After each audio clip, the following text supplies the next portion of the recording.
नमस्कार, मैं हूं रत्ना और आप देख रहे हैं सी न्यूज भारत। वक्त हो चुका है बिहार बुलेटिन का। इस बुलेटिन में बात होगी कैमूर की, जहां पथ परिवहन विभाग के बैनर तले जागरूकता कार्यक्रम के तहत नुक्कड़ नाटक का आयोजन किया गया। देखिए रिपोर्ट। खबर कैमूर जिले के भभुआ से है, जहां पथ परिवहन विभाग के बैनर तले जिला समाहरणालय के पास जागरूकता कार्यक्रम के तहत नुक्कड़ नाटक का आयोजन किया गया, जहां कलाकारों ने लोगों को सड़क दुर्घटना से बचाव को लेकर नाटक के माध्यम से जानकारी दी। वहीं मौके पर प्रभारी जिला परिवहन पदाधिकारी कैमूर कुमारी करिश्मा ने बताया कि जीवन अनमोल है, सड़क पर वाहन चलाते समय यातायात नियमों का पालन अवश्य करें। आगे उन्होंने बताया कि ज़्यादातर दुर्घटनाएं युवा वर्ग में हो रही है, जो जल्दबाजी में और वाहन चलाते समय मोबाइल से बात करने के दौरान हो रही है, जो लापरवाही बरतने के कारण काल के गाल में समा रहे हैं, जिसे लेकर परिवहन विभाग द्वारा जारी किए गए गाइडलाइन और यातायात नियमों का पालन करते हुए वाहन चलाने की अपील के साथ बताया कि 17 जनवरी से 23 जनवरी तक सड़क सुरक्षा जागरूकता अभियान चलाया जा रहा है। इस दौरान जिले में वाहन जांच, बस पड़ाव में निःशुल्क नेत्र जांच शिविर, जागरूकता अभियान के साथ विभिन्न कार्यक्रमों का आयोजन किया जा रहा है। तो वहीं वाहन चालकों से अपील करते हुए बताया कि वाहन चलाते समय ड्राइविंग लाइसेंस के साथ अन्य दस्तावेज अपने पास रखें, बिना निबंधन अथवा बगैर परमिट के वाहनों का परिचालन ना करें। वाहन का ब्रेक, टायर की हवा, ब्रेक लाइट आदि को ठीक रखें और समय समय पर जांच कराएं और वाहन की बनावट उससे छेड़खानी नहीं करें। चलती गाड़ी में नहीं चढ़ने से उतरने, गाड़ियों के छत पर या लटक कर यात्रा नहीं करने की अपील की गई। इस मौके पर DTO Alok Raj Singh, MBI Prabhat Ranjan, Gajendra Kumar Yadav, BMS Khushboo Kumari आदि मौजूद थे। यातायात जागरूकता के संदर्भ में बहुत सारे कार्यक्रम चलाए जा रहे हैं। क्या निर्देशिका है कि प्रकार का कार्यक्रम चलाया जा रहा है? हमारे जो सचिव सर हैं, सचिव परिवहन विभाग एवं जिलाधिकारी कैमूर के निर्देशन और आदेश के आलोक में हम लोग अभी जो है इस माह में सड़क सुरक्षा माह मना रहे हैं हम लोग। यह कार्यक्रम जो है 31 तारीख तक चलेगा, 31 जनवरी तक चलेगा और इसमें प्रतिदिन जो है अलग अलग तरह का कार्यक्रम एक्टिविटी किया जा रहा है, ताकि आम जनों को, लोगों को जो है जन जागरूक किया जा सके। आप देखेंगे कि केवल इस जिला में पिछले साल जो है 211 डेथ जो है केवल सड़क दुर्घटना से हुई है। इस सब को देखते हुए जो है यह कार्यक्रम बहुत ही ज्यादा महत्वपूर्ण है और सभी आम जनों से हम लोग इसमें हम लोग कई तरह का कार्यक्रम कर रहे हैं, जैसे कि नुक्कड़ नाटक में आम लोगों की भाषा में हम लोग उसको समझाने का प्रयास किए कि हेलमेट लगाया जाए, सीट बेल्ट का प्रयोग किया जाए। यह आप देखेंगे कि प्राय लोग जो है डर से इन चीजों का प्रयोग करते हैं, जबकि यह उनकी सुरक्षा के लिए है, उनके परिवार की सुरक्षा के लिए। तो यह कार्यक्रम विभाग के आदेश पर हम लोग चला रहे हैं और यह प्रतिदिन कुछ न कुछ इसमें अलग अलग तरह के कार्यक्रम चल रहे हैं और इसमें सबकी सहभागिता, आम जनों को, परिवार को, सबको समझने की जरूरत है। मुख्य रूप से क्या दिशा निर्देश हुआ, किस प्रकार से यातायात नियम का पालन किया जाए? हम लोगों से क्या अपील? आम लोगों से यही अपील होगी कि जो सड़क है, सफल सफर तभी है जब वह सुरक्षित है। हम सुरक्षित रहेंगे तभी हमारा जो परिवहन विभाग का जो उद्देश्य है कि हम लोग रोड पर जो यातायात है वह सफल तभी है जब हम लोग, हमारे जो आम जन है उस पर जो चल रहे हैं वो सुरक्षित है। इसको लेकर के हम लोग कई तरह के कार्यक्रम कर रहे हैं, जैसे हेलमेट का प्रयोग किया जाए, सीट बेल्ट का प्रयोग किया जाए, सभी कागजात आप रखें ताकि आप पे अनावश्यक फाइन नहीं हो। आप सही लेन में चले, कम स्पीड पे चलें ताकि दुर्घटना नगण्य हो सके हम लोगों का।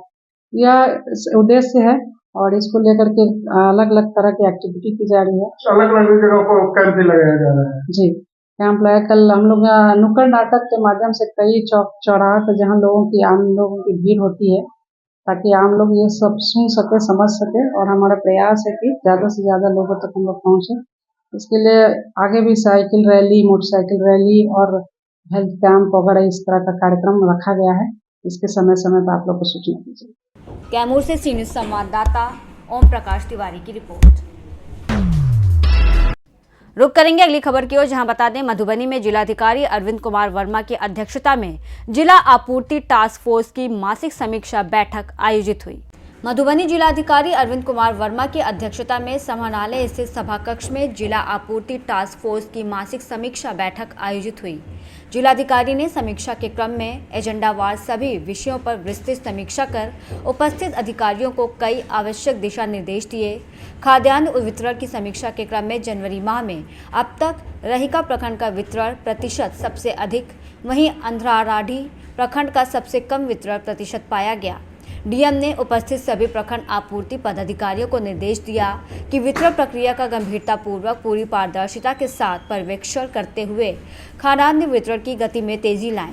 उन्होंने कहा कि सभी पात्र लाभुकों को पूरी पारदर्शिता और सहजता के साथ समय खाद्यान्न उपलब्ध कराना सुनिश्चित करें।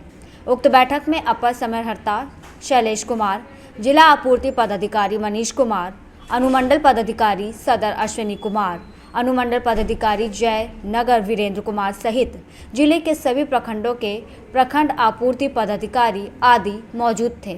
मधुबनी से सी न्यूज़ संवाददाता अबू बकर सिद्दीकी की रिपोर्ट। रोहतास में जहां सासाराम के कुशवाहा सभा भवन में नेताजी सुभाष चंद्र बोस की जयंती जनसंख्या नियंत्रण के रूप में मनाई गई। खबर रोहतास जिले से है, जहां सासाराम के कुशवाहा सभा भवन में नेताजी सुभाष चंद्र बोस की जयंती जनसंख्या नियंत्रण के रूप में मनाया गया। सासाराम कुशवाहा सभा भवन में आयोजित इस कार्यक्रम में काफी संख्या में लोग मौजूद रहे। नेताजी सुभाष चंद्र बोस फाउंडेशन के बिहार राज्य के अध्यक्ष राजेंद्र पासवान के मौजूदगी में इस कार्यक्रम का उद्घाटन फीता काटकर किया गया। प्रदेश अध्यक्ष ने राजेंद्र पासवान से कहा, नेताजी सुभाष चंद्र बोस की जयंती जनसंख्या नियंत्रण दिवस के रूप में मनाया गया। कार्यक्रम का उद्घाटन फीता काटकर किया गया। कार्यक्रम में मौजूद वक्ताओं ने नेताजी सुभाष चंद्र बोस के किए हुए कार्यों की जानकारी शेयर की। वह शायद ही किसी स्वतंत्रता सेनानी में थे। नेताजी 11 बार जेल गए और अभी जो बताया गया कि उनके 3 नारे बहुत चर्चित हुए। एक तो जय हिंद, जो आजकल राष्ट्रीय नारा है, और तुम मुझे आज़ादी खून दो, मैं तुम्हें आज़ादी दूंगा। और एक उनका चर्चित है दिल्ली चलो, दिल्ली चलो।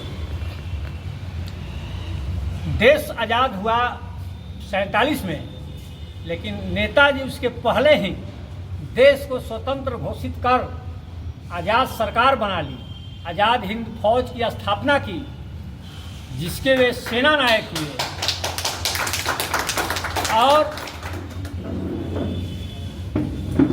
नेताजी ने सरकार ही नहीं बनाई, बल्कि दुनिया के 9 देशों ने उसको मान्यता दे दी, जबकि हमारे देश पर अंग्रेजी हुकूमत थी। जर्मनी, इटली, कोरिया, जापान, सब ने इसको आज़ाद भारत की मान्यता दे दी। यह बहुत बड़ी बात है। आज की तारीख में भारत की तमाम जनता को शपथ लेनी चाहिए कि नेताजी के बताए गए मार्ग पर चलना सच्चा देश प्रेम है। उनकी जो चर्चित किताब है भारत का संघर्ष, भारत का संघर्ष, वह बहुत विख्यात है। आज नेताजी की 128वीं जयंती है और राजेंद्र पासवान जी की चल रहा है, तो भारत सरकार ने इसको 2021 से पराक्रम दिवस के रूप में मनाने की घोषणा की है। लेकिन बड़ा ही सार्थक विषय रखा है राजेंद्र कि जनसंख्या नियंत्रण दिवस के रूप में आज नेताजी की 128वीं जयंती मनाई जा रही है। आप सभी को बहुत बहुत धन्यवाद। आज सुभाष चंद्र बोस की जयंती मनाने क्या उद्देश्य रहेगी? इस नेताजी की जयंती आज हम इस धूमधाम से मना रहे हैं। मुख्य उद्देश्य है कि देश में नौजवानों के अंदर भारत प्रति, अपने देश के प्रति जुनून पैदा हो जाए। जैसे नेताजी ने देश की आज़ादी के लिए अपने सब कुछ न्यौछावर कर दिए, वैसे ही हमारे देश के नौजवान इसके प्रति आगे बढ़ें, सोचें कि हमारा राष्ट्र कहाँ जा रहा है।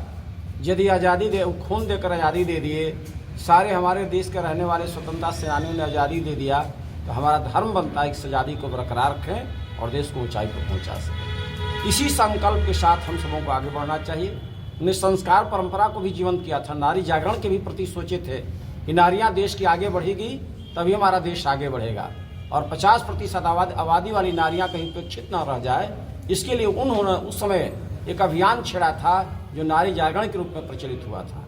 जेल भी गए, जेल की यातनाएं सहे, लेकिन जेल में रहने वाले कैदियों के प्रति कितना अत्याचार होता था इसके प्रति भी उनका अच्छा सोच था। कैसे समाज में रहने वाले जेल जो जाने वालों को सुधारात्मक दृष्टिकोण से अपनाया जाए ताकि उनका विकास हो सके, आवे तो उनके विचार में बदलाव हो जाए, ये उनकी भावनाएं थी। इससे लगता है कि राष्ट्र के हर विचारधारा से उत्प्रोत थे, इसलिए नेताजी के विचारों से हम सबों को आगे उत्प्रोत होना चाहिए और देश को गौरवान्वित करने के लिए जितनी हो सके उतनी अपनी शक्ति लगा देना चाहिए।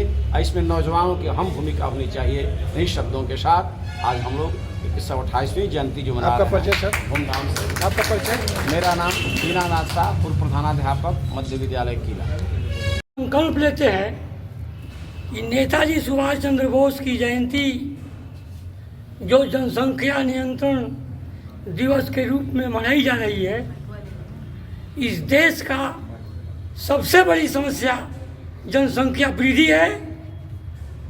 इस पर अगर देश के नौजवान साथियों, युवकों ने पहल किया और हमारे दो नक्शे कदम पर चला तो देश की आधी समस्याओं का समाधान आपरूप हो जाएगा। आज हम संकल्प लेने का आह्वान करते हैं कि आप जनसंख्या नियंत्रण पर काबू पाने के लिए इस जयंती से संकल्प लेकर जाएं और गांव के गलियों में नौजवान को, साथियों को, बहनों को ये संदेश दें कि जनसंख्या नियंत्रण देश की तरक्की के लिए, भारत की तरक्की के लिए बहुत ही अनिवार्य है। रोहतास से सी न्यूज़ संवाददाता पंकज कुमार की रिपोर्ट। फिलहाल इस बुलेटिन में बस इतना ही। देश और दुनिया की तमाम बड़ी खबरों के लिए देखते रहिए सी न्यूज़ भारत।